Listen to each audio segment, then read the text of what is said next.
What am I? A spring riddle poem by Kim T. Harrison. Smaller than your fingernail or bigger than your head? Up a tree or on the ground, twigs can make my bed. Lighter than a butterfly or heavier than clay? In a cup or on a plate, I help you start the day. What am I?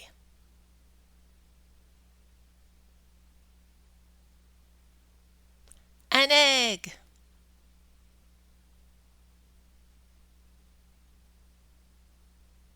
Thanks for watching and listening. Find more fun poems at kimtharrison.ca.